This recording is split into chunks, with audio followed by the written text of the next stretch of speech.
Mario Bevacqua, benvenuto. Buonasera. Grazie per aver accettato l'invito. Sì, ormai noi abbiamo la tendenza a dire tutti buonasera perché, ripeto, qua chiusi da stanotte dentro queste quattro mura non riusciamo a vedere la luce del sole. Allora, Mario Bevacqua, innanzitutto in pochi non conoscono Mario Bevacqua. Mario Bevacqua è una tradizione in fatto di turismo, è un esperto e presidente emerito della Organizzazione Mondiale delle Agenzie di Viaggio ed è stato, correggimi se sbaglio, l'unico presidente italiano in quanti anni di storia della federazione? 60 anni. In 60 anni a essere eletto, perché chi mi pare la fondò era italiano ma non è mai stato eletto. Insomma, tu invece è stato...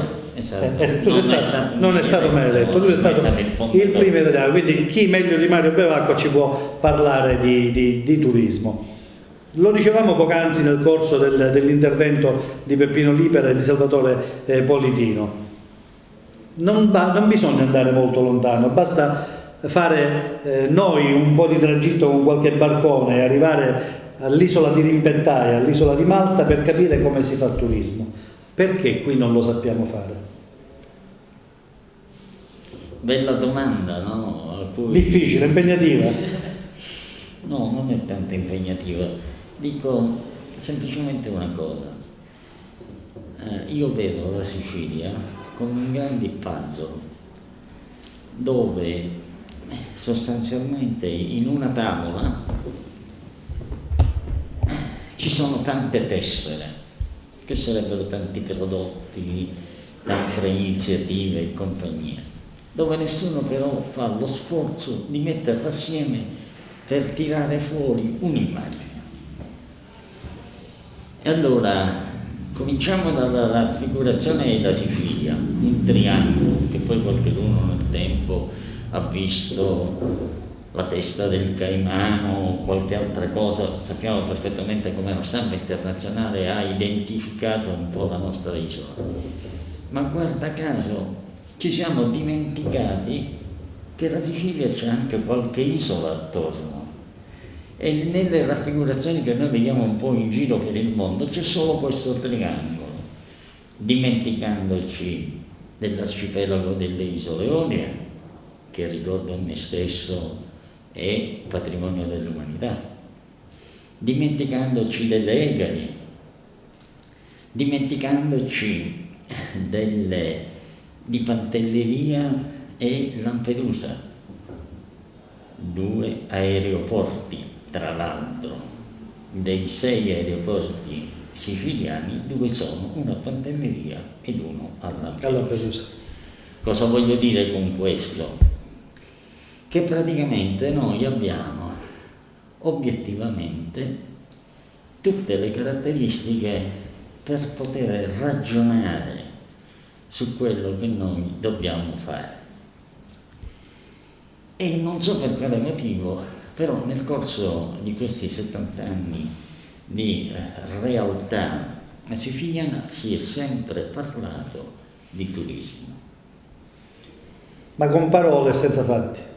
Ecco, il concetto è questo: parlare è bellissimo, è eccezionale, poi a un certo punto di questi 70 anni è diventato un fatto alla page, per cui nei salotti se ne parlava come se si parlasse in una sala di esperti, ognuno aveva la sua teoria. Questo è tipico nostro del meridione d'Italia, no? Che ciascuno è un'isola in mezzo a tante altre isole che non si uniscono mai per cercare di fare qualche cosa di concreto. Sintesi di questo discorso: è mancata la strategia. Noi non sappiamo. C'era un piano del turismo, in qualche modo era stato avallato, discusso, sì, eccetera, poi è rimasto nei cassetti. Ecco, qui entriamo in una fase di prospettiva. La cosa fondamentale che desidero che sia a conoscenza di tutti quanti, ma moltissimi lo sanno, è che se noi abbiamo una casa in disordine, evidentemente non ci piace accogliere l'ospite in una casa in disordine. Bene, in questo momento la nostra isola si può raffigurare come una casa in disordine. Però io ho sempre quello spirito positivo che sta proprio nei siciliani e anche nelle case dei siciliani. Identifichiamo la casa dei siciliani con la camera che non c'è.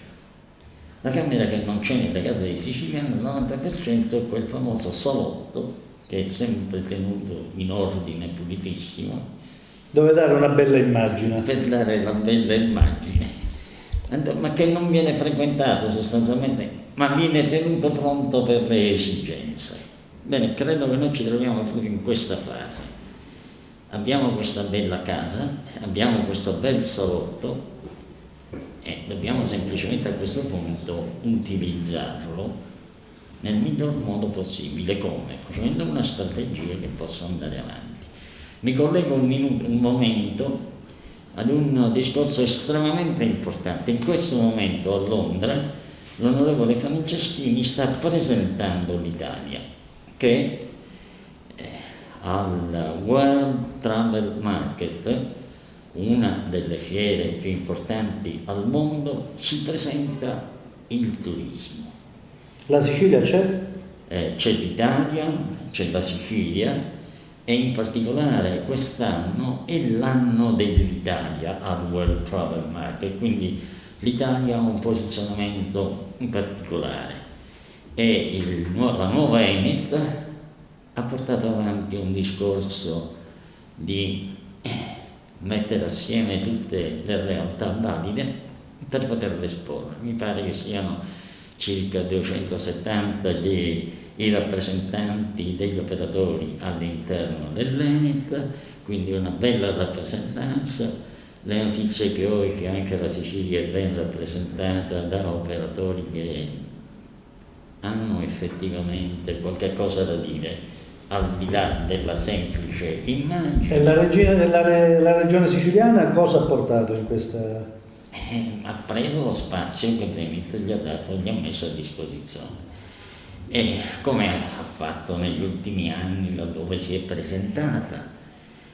Però evidentemente anche queste partecipazioni che vengono fatte alle fiere sono desuete secondo il mio punto di vista, perché l'operatore, quello impegnato, va a queste fiere solo ed esclusivamente se c'è la possibilità di incontrare altri operatori che possono essere interessati al prodotto che si vuole vendere. Quindi mettere in contatto l'offerta con la domanda e mettere in contatto realtà diverse. Tenendo però conto di una cosa, che lì ci sono presenti circa 200 nazioni al mondo e ogni nazione cerca di portare avanti il proprio prodotto. Immaginate gli Stati Uniti d'America che cosa significa. Basti pensare all'interno degli Stati Uniti d'America Las Vegas, e allora a livello di spettacoli, di tutte cose, evidentemente attraggono maggiormente l'attenzione di quanto non possa attrarre qualsiasi altra destinazione. Mario, io ti blocco un attimo perché vorrei chiedere a Vittoria se abbiamo ulteriori aggiornamenti. Provincia per provincia. Provincia per provincia, sì. Per cui è importante sentire. Dico, ci seguono anche da Londra e che salutano appunto il nostro ospite Mario Pugolo. Ah, Mario Pugolo, un catanese a noi molto caro, amico vicino e che tra l'altro è sempre uno molto critico per quanto riguarda l'andazzo di quello che succede nella nostra terra. Ti saluto Mario Pugolo, noi ricambiamo, salutiamo Mario Pugolo e diciamo se hai qualche domanda da porre non solo a Mario Bevacco ma un po' ai nostri ospiti, a quelli che si alterneranno ancora nel nostro studio, aspettiamo le tue domande e le tue osservazioni. Allora partiamo da Messina, dove dicevamo che comunque risulta essere la provincia dove c'è stata una maggiore affluenza. Sono stati scrutinati 55 sezioni su 780, in testa c'è Giancarlo Cancelleri con no, non è vero, in testa c'è Nello Musumeci con il 52%. Poi abbiamo seguito altissimo il 52%. Sì, molto alto. Anzi, scusami, 52,6, quindi ancora ancora di più, hai ragione. Anche dopo la virgola conta Conta moltissimo. C'è un netto dislivello, quindi però conta, sì. Poi Cancelleri al 23,46. Gli dà 30 punti di vantaggio in questo momento sulla provincia di Messina. Lo scarto è aumentato notevolmente. Poi abbiamo Micali che invece si attesta al 18,9%, poi ancora Giovanni Giuseppe Claudio andiamo a semplificare. Diciamolo così, al 4,4% e poi abbiamo Roberto La Rosa con lo 0,4%, questo a Messina. Questo Messina. Figlio di Genovese a Messina. Ha portato molti voti nella lista. Invece siamo a Siracusa, le sezioni sono 28 su 422 e appunto anche qui sembra essere in testa Nello Musumeci con appunto il 41,41%. Nello Musumeci presidente, ancora tanti. Questo dove? A Siracusa. 28 sezioni su 422, quindi ancora anche qui vanno abbastanza a rilento, però quindi consideriamo che è chiaramente un dato provvisorio. Seguito dal 37,46% di Cancelleri, poi ancora al 14,7% c'è Fabrizio Micali e poi Fava con il 6,072% e allo 0,2% Roberto La Rosa, questo a Siracusa. A Ragusa sono andati un po' più veloci, nel senso che sono 41 le sezioni su 310 e qui invece in testa risulta essere Giancarlo Cancelleri con il 39,5%, seguito, quindi lo scarto non è troppo largo da Nello Musumeci al 37,8%. E poi Micali che comunque resta alla sua terza posizione al 12,9%, Fava qui ha guadagnato più voti, nel senso che rimane al 9,055% e poi invece Roberto La Rosa sempre ultimo, lo 0,6%. A Palermo lentissimi, questo mi viene da dirlo perché sono 5 le sezioni su 1184, dove in testa risulta comunque essere, sebbene abbiamo detto fino a poc'anzi che era più forte nella Sicilia orientale, ha guadagnato il 39% dei voti. Nello Musumeci invece poi al secondo, diciamo, seguito al 32% da Giancarlo Cancelleri, al 20% c'è Micali, al 7,25% c'è Fava e poi allo 0,2% c'è Roberto La Rosa. Ci sono delle certezze, le certezze di cui parliamo sono appunto la posizione di Micali e di Fava. Roberto La Rosa diciamo che probabilmente non guadagnerà alcuna posizione. Ad Enna sono 46 le sezioni su 226 e qui è più forte Giancarlo Cancelleri al 40,35%. Nello Musumeci al 36,11%, Micali al 18,39% e poi invece Claudio Fava al 4,25% e Roberto La Rosa allo 0,8%. Qui parlavamo di Enna. Quindi mi sembra di capire che al momento Enna e Ragusa sono le due province in cui Cancelleri è avanti rispetto a Musumeci. Andiamo avanti? A Trapani sono 20 le sezioni su 455. E anche qui sembra essere più forte, non di troppo, ma comunque il dato è quello, 34,99% di voti vanno a Giancarlo Cancelleri, il 32,12% vanno a Nello Musumeci, il 29% e qui Micali sembra aver ottenuto uno dei voti sicuramente in percentuale superiore rispetto alle altre Siamo province. in provincia di Trapani. Quindi il 29% dicevo che c'era Micali, il 2,9% Claudio Fava e lo 0,6% a Trapani va Roberto La Rosa.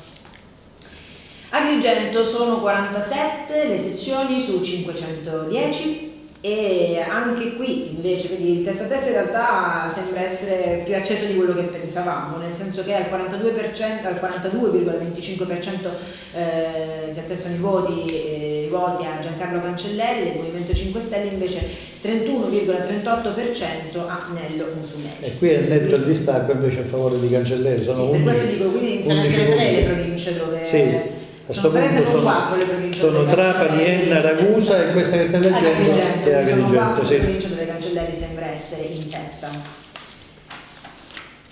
Stravince Nello Musumeci a Caltanissetta, sono 27 le sezioni su 289 al 51,02% Nello Musumeci appunto. A Caltanissetta? Dove Cancelleri è questo è un dato assolutamente che fa riflettere. Beh, sì, perché invece al 25,44% c'è Giancarlo Cancelleri e poi vabbè al solito al 18% Micari, al 4,9% Fava, allo 0,3% Roberto La Rosa. Effettivamente è particolare quest'ultimo dato che abbiamo letto. Siamo a Catania, che insieme con Messina sembra essere la provincia dove si è votato di più. Sono 41 le sezioni su 1124, l'avevamo letto Catania, no? Perché su tutte e 9 mi sono confusa, no? Ok? Quindi al 44% c'è Nello Musumeci, al 33,96% Giancarlo Cancelleri, 15,31% Micari, 5,57% Claudio Fava, allo 0,85% Roberto La Rosa, questo a Catania.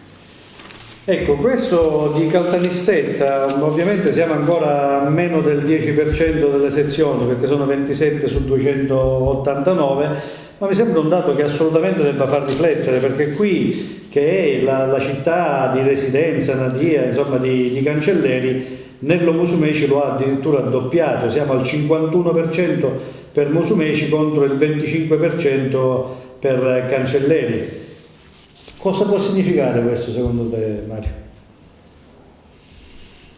Che nessuno è profeta in patria, sostanzialmente, almeno dai dati. Ora evidentemente sono delle indicazioni sporadiche, però è significativo che proprio a casa sua evidentemente non c'è la fiducia in questo candidato. E invece è significativo anche il dato di Messina, avevamo visto, dove c'è una netta vittoria da parte di Musumeci su Cancelleri, e come faceva giustamente notare la collega Flaminia Belfiore, Messina è il regno di Genovese, e quindi essendo in lista il figlio di Genovese, questo potrebbe, anche qui siamo quasi al doppio, perché Musumeci è al 52,62% e Cancelleri si ferma al 23,46%. E questa sicuramente sarà una bella pillola di veleno che i 5 Stelle lanceranno a Musumeci, perché diranno, insomma, tu hai vinto anche per voti chiacchierati come quello del figlio di Genovese. Ecco, cosa pensi tu invece di tutta questa vicenda degli impresentabili? Ma credo che tutti i giornali d'Italia abbiano fatto vedere l'impresentabile degli impresentabili, che è sceso in campo e ha dato una forte sterzata verso la sua parte politica, parlo di Berlusconi. Poi il discorso degli impresentabili qualche volta potrebbe anche essere ipocrisia politica, sostanzialmente, no? Ci sono delle leggi, se le leggi consentono quello che abbiamo detto più volte alla persona di poter concorrere legittimamente, poi è chiaro. Va cambiata per te la legge o l'etica dei partiti? Ma anche lì è chiaro che i partiti hanno un fondamentale punto di partenza se vogliono effettivamente mettere in pratica quello che dicono. Parlano tutti di pulizia, parlano tutti, al di là delle legittimità all'interno dei partiti si dovrebbe fare un altro tipo di selezione, di ragionamento e dire: noi diciamo questo, bene, e allora manteniamo quello che diciamo, cerchiamo di essere coerenti, non andiamo, ma credo che qualcuno, non so, abbia detto anche non votate, di non... Sì, il primo è stato Musumeci, ma anche Berlusconi ha detto, nella sua venuta qui a Catania, ha detto non votate gli impresentabili. Io dico semplicemente, almeno per quelle che sono le mie conoscenze, dal punto di vista legislativo non sono impresentabili.